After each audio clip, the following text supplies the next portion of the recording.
The Hollow Creek woods never sleep. Even when the moon hides behind the clouds and the wind falls still, something moves there, whispering low between the pines, rustling like a memory too dark to forget.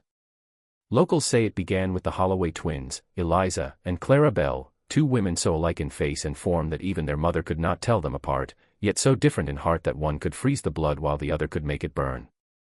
When their father died in 1837, leaving them the plantation that bore both his name and his sins, the sisters returned to Alabama, to the sprawling house whose walls remembered every scream it had ever swallowed. Among the few remaining slaves was Samuel, a man of striking silence, whose every glance carried the weight of something unspoken. The townsfolk said he had once been buried alive and dug himself free. The twins said nothing, but their eyes lingered on him longer than they should have. It was Eliza who first crept into the cabin at night, drawn by something darker than desire. It was Clara who followed a week later, telling herself it was pity that brought her there. Neither spoke of it. Neither confessed what they had done. But the house knew, and the woods listened. Then came the whispers. Faint, curling through the halls like smoke. Sometimes it was Samuel's voice, soft and beckoning. Sometimes it was a child's cry where no child yet lived. The sisters began to dream of roots coiling beneath their beds, of faces pressed against the windows in the rain, of a voice in the dark that said, "You promised to share." By the time they realized what had woken in the woods, the house had already begun to breathe. The road to Hollow Creek wound through a corridor of whispering trees, their branches bent low as though burdened by secrets too heavy to speak. Travelers rarely ventured that far into the Alabama backwoods. Even in daylight, the air seemed unnaturally still, as if the forest itself listened for something it feared might return. At the end of that desolate path stood the Hollow Creek plantation, vast, decaying, and alive in a way that sent chills through the bones of anyone who dared to approach. When Eliza and Clara Bell Holloway arrived to claim their inheritance, they were greeted not by servants or neighbors, but by silence thick enough to feel. The once grand mansion loomed before them, its paint long peeled away, windows clouded with dust, and its porch sagging under years of neglect. Somewhere in the distance, a crow called, then fell silent, as if even the birds knew this was not a place for sound. The twins had returned home after their father's sudden and mysterious death, a man whose stern shadow had ruled their childhood and whose name still carried weight in the surrounding towns. His passing was whispered about in fearful tones. Some said he was found half buried in the woods, his hands clawing at the earth as though trying to escape something beneath it. Others spoke of strange lights seen flickering near the plantation the night he died. The only truth the sisters knew was what they had witnessed themselves, his pale lips moving one last time, murmuring a warning that chilled them both to the marrow. "Don't wake the woods," he had said before his eyes rolled back and his breath stopped for good. Eliza had laughed it off, as she always did with talk of curses or ghosts, claiming their father had finally gone mad. But Clara Bell felt the weight of his words deep inside her, an unease that settled in her stomach like a stone. As they stepped inside the manor, the air smelled faintly of iron and decay, and a draft whispered through the cracked floorboards, carrying what sounded like a sigh. Dust coated the furniture like gray skin, and portraits of long-dead Holloways stared down at them with painted eyes that seemed almost aware. The sisters moved through the halls together but in silence, each hearing her own echo as though walking alone. That night, as they settled into their childhood rooms, the woods outside seemed to breathe in rhythm with the wind, the branches scraping softly against the walls.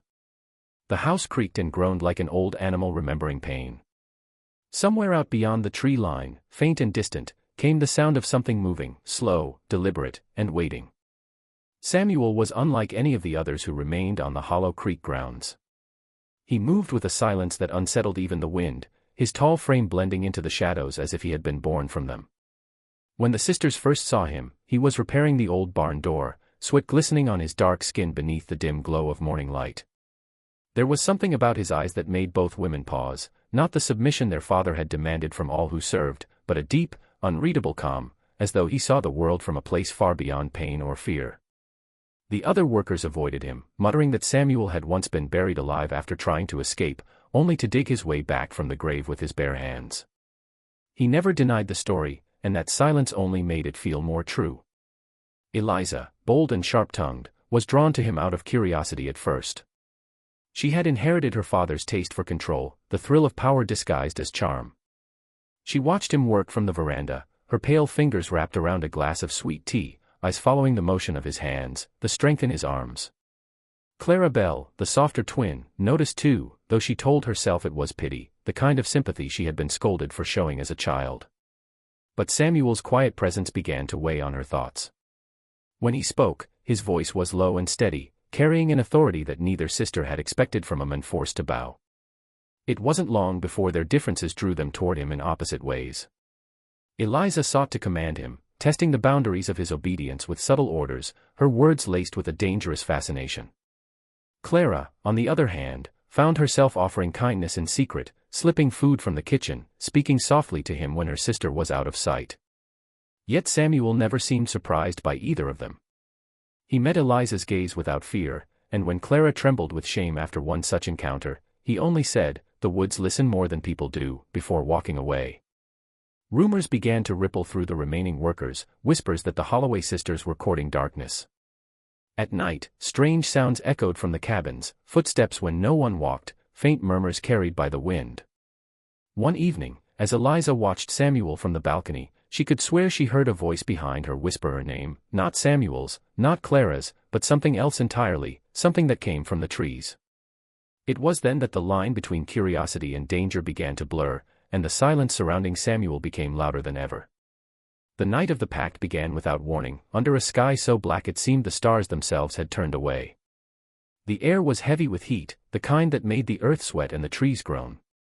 The plantation lay silent, save for the faint crackle of insects and the restless sighing of the woods beyond the fields. Inside the manor, a single candle burned in the parlor, its flame bending under a draft that seemed to come from nowhere. Eliza sat by the window, her reflection flickering in the glass beside the outline of her twin. Clara Belle stood behind her, pale and trembling, her eyes filled with something between fear and longing. Between them hung Samuel's name, unspoken yet pulsing in the air like a heartbeat. It was Eliza who broke the silence first, her voice sharp and deliberate. She accused Clara of coveting what she could not control, of sneaking behind her back, of wanting what belonged to her by right. Clara's protest was a whisper, that Samuel had never belonged to anyone, that there was something sacred, something wrong, in the way they both reached for him.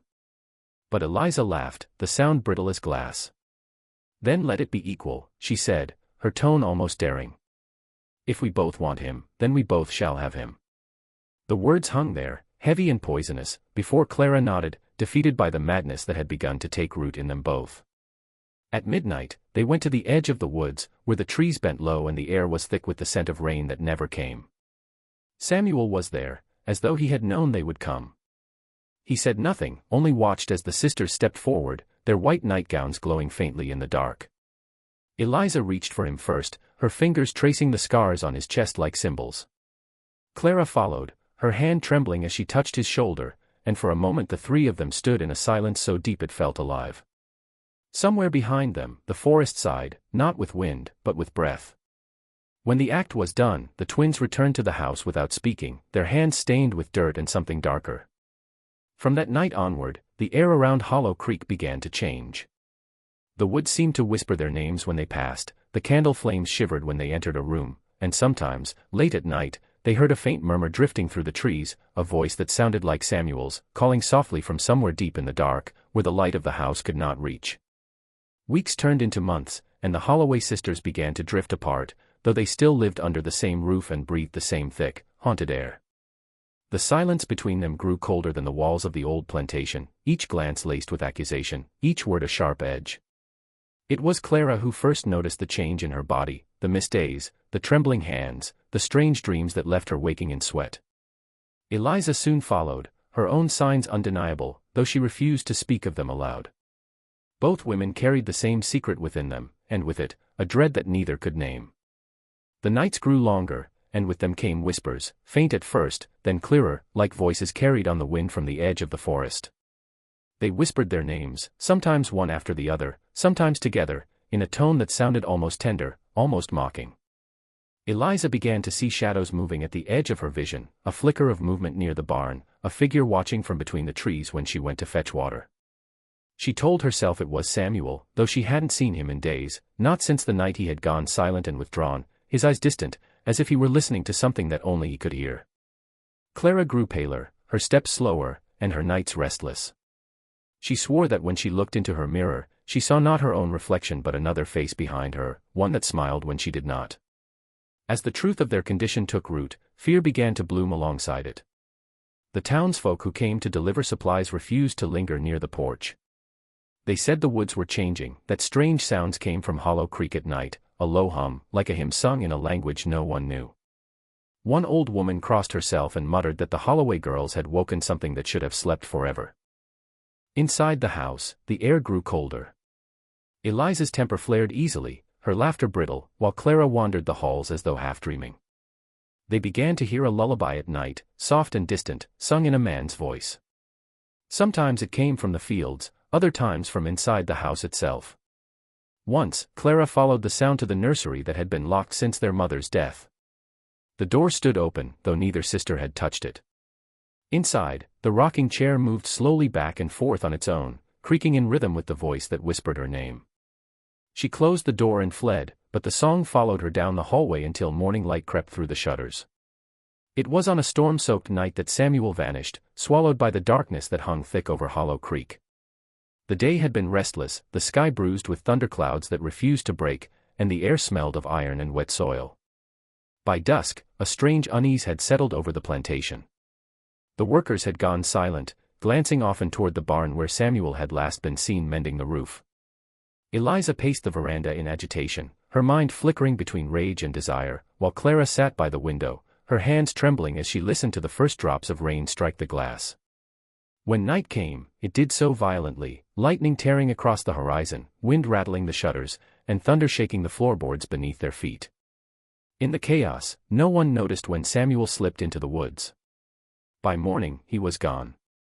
His cabin stood empty, the bed unmade, the door half open, and the faint scent of smoke still lingering as though he had been there only moments before. Near the well, Eliza found something dark smeared across the stones, blood, thick and half-washed by the rain. Clara followed the trail to the barn, where the wooden walls were scarred by deep claw marks, as though an animal had tried to tear its way out. Yet no beast had been seen near Hollow Creek in years. The sisters stared at the marks in silence, the storm still rumbling faintly in the distance, and for the first time, neither spoke his name aloud. That night, the whispering began again, louder now, as if the forest itself were speaking. The wind carried words that sounded almost human, Samuel's voice curling through the dark, calling them by name, first Eliza, then Clara, then both together, his tone shifting between tenderness and fury. The sound came from everywhere at once, from the trees, from the rafters, from beneath the floorboards. Clara swore she heard footsteps pacing outside her door, slow and heavy, though no shadow passed under the crack. Eliza, defiant and trembling, shouted into the darkness, demanding he show himself, but only the rain answered, tapping at the windows like fingers. Days passed, and the whispers did not stop. The workers began to flee, leaving their tools where they fell, muttering that the woods had taken Samuel back. One morning, Clara found Eliza standing barefoot by the well, staring down into its depths. When asked what she saw, Eliza only whispered, "He's still down there. But he's not alone." That night, long after the candles had burned out, the sisters woke to the sound of a man's voice humming softly from the bottom of the well, a song they both knew but wished they could forget. The night the twins went into labor, the sky burned red beneath the rising blood moon, casting the fields of Hollow Creek in a dim, pulsing light that seemed to breathe with the land itself.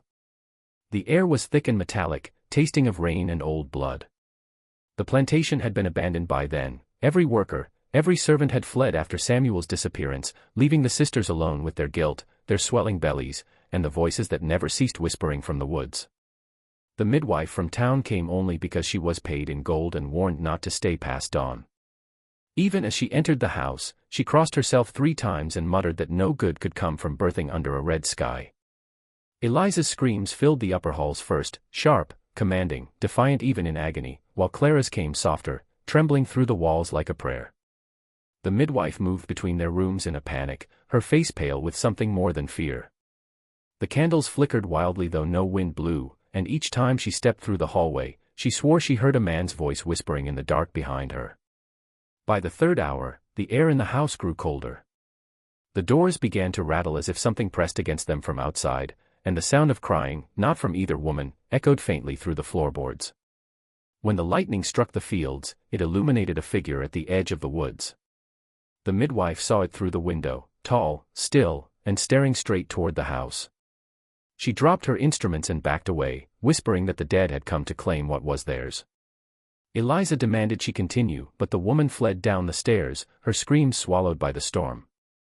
Alone now, the twins called out for one another, their voices twisting through the corridors like the cries of lost children.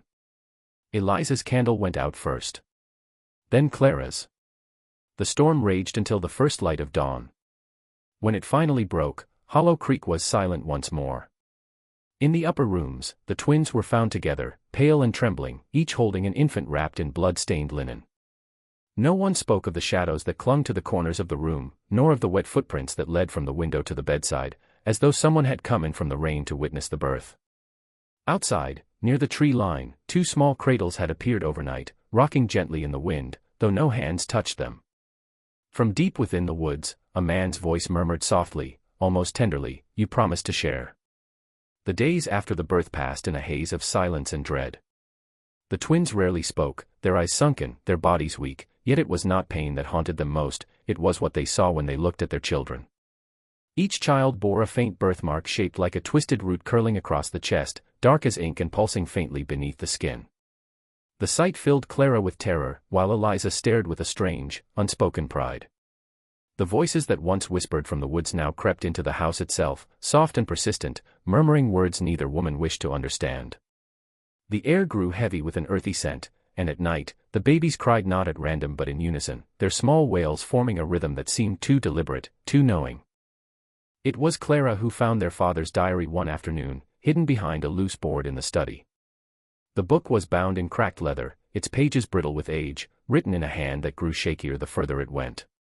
At first, the entries spoke of the plantation's foundation, of prosperity and crops, but then they turned darker, mentions of failed harvests, of the woods swallowing whole fields overnight, of strange figures seen standing among the trees.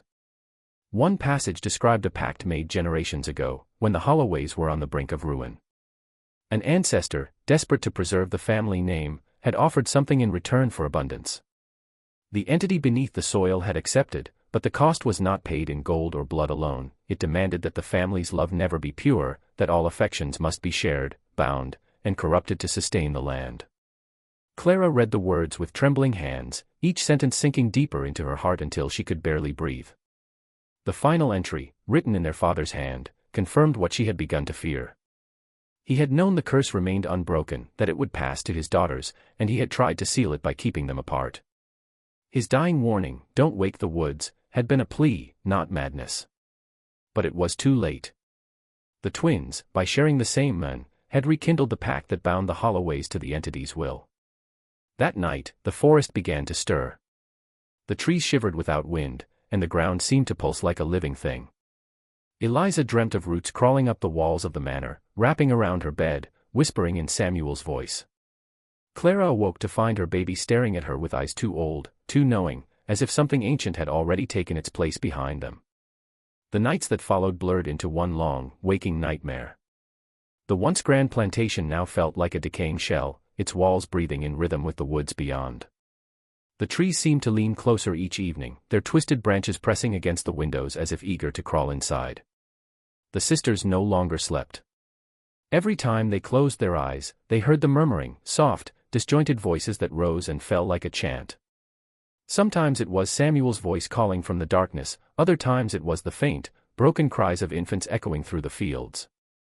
The sound came from everywhere, seeping through the walls, the floorboards, even the air. It grew impossible to tell whether the whispers were real or something the house itself had begun to remember. Clara spent her days clutching her child, rocking in silence as the baby stared past her shoulder, eyes fixed on something unseen. Eliza, restless and feverish, wandered the halls in her nightdress, muttering that Samuel was near, that he was trying to come home. Once, Clara found her standing by the parlor window with the candle held high, whispering into the dark, "I can hear you." The flame flickered violently before going out, leaving Eliza's face half-lit by the red glow of the moon. Outside, the shadows moved between the trees, quick and human-shaped. By the third night, the murmurs had grown louder. The sisters began to see figures where none should be, reflections that moved before they did, silhouettes in the corners of their vision, faces pressed against the glass with eyes as black as pitch. The woods themselves seemed alive. From the edge of the fields came the sound of rustling leaves that mimicked breathing, and beneath that, a faint, rhythmic pulse like the beating of a heart deep under the soil. Eliza claimed the voices were Samuel's children calling for him, that the woods had only come to take back what belonged to them. Clara, unable to bear it, begged her sister to leave, but Eliza refused. She said the house was listening, that if they stayed still long enough, the truth would reveal itself. That night, a storm rolled in, and with the thunder came laughter, low and echoing, carrying through the corridors. When lightning split the sky, Clara saw something standing among the trees, tall and still, its outline disturbingly familiar. It was Samuel, or what remained of him, his face pale as ash and his eyes hollow. Behind him, dozens of smaller shapes moved, children with twisted limbs, their cries blending with the wind. As the rain began to fall, the voices rose together in one unholy chorus, and the sisters realized that the woods were no longer outside the house. They were inside, whispering through the walls, breathing with them, alive. By the time the moon thinned to a pale sliver, Hollow Creek had become a place of fevered terror. The once proud house was now draped in rot and silence, its windows filmed with condensation, as though it were sweating out its last breath. Clara could no longer tell where the dreams ended and the waking began. Each night she heard Eliza talking to someone in the dark, a low murmur, a man's voice answering her from the shadows, followed by soft laughter that did not belong to either of them. Clara's fear deepened with each passing day, and desperation began to claw at her reason. She believed that if one of them were gone, the curse would lose its hold. The diary's words replayed in her head like a hymn: shared love, shared guilt, shared punishment. One of them had to break the chain. Eliza, meanwhile, had grown erratic and cruel, her once commanding poise unraveling into madness. She would stand in the nursery for hours, whispering to the babies as if they could understand, telling them stories of Samuel and the woods, of how love was a promise carved into blood. When Clara tried to intervene, Eliza turned on her, eyes blazing, and hissed that Samuel still walked among them, that he spoke to her through the roots that reached under the floor. That night, Clara made her decision. She waited until the wind rose, the forest groaning like a living thing. With trembling hands, she carried one of the lanterns out into the yard, the flickering light barely cutting through the mist. She called Eliza's name softly, luring her toward the edge of the woods where the earth pulsed faintly, as though something beneath it was breathing. Eliza followed without question, her expression oddly serene, as if she already knew what was to come. When they reached the clearing, Clara dropped to her knees and began to recite the words from their father's diary, the ritual meant to offer one life to seal the rest. The ground beneath them shifted, the soil rippling like water. As the chant reached its end, Eliza's face changed. Her eyes went black, deep as the well where Samuel's voice had once echoed, and her smile curved in a way that froze Clara's breath. The shadows around them thickened, forming shapes that whispered in harmony with Eliza's voice. Only then did Clara understand the truth: the curse had never belonged to Samuel at all. It was born from their own blood, their own bond, a darkness that had merely borrowed his shape. The last thing Clara saw before the ground split open was her sister's face, no longer human, whispering in a voice that belonged to both of them, "We promised to share everything." Decades passed, and Hollow Creek was left to crumble beneath the weight of its own sins. The woods consumed the plantation piece by piece, vines winding through the windows, roots breaking through the rotted floors, until only fragments of the house stood, a porch half buried in moss, a staircase that led to nowhere. Travelers who wandered too close spoke of strange sounds that drifted through the trees at dusk, two women's voices, soft and haunting, calling for a man named Samuel as if he still lingered just out of reach. Some said the voices came from beneath the ground, others swore they came from the wind itself. Few dared to stay long enough to find out. On moonlit nights, the fog over Hollow Creek glowed with an unnatural hue, and those who passed by claimed to see twin figures standing at the edge of the forest, identical in shape and sorrow.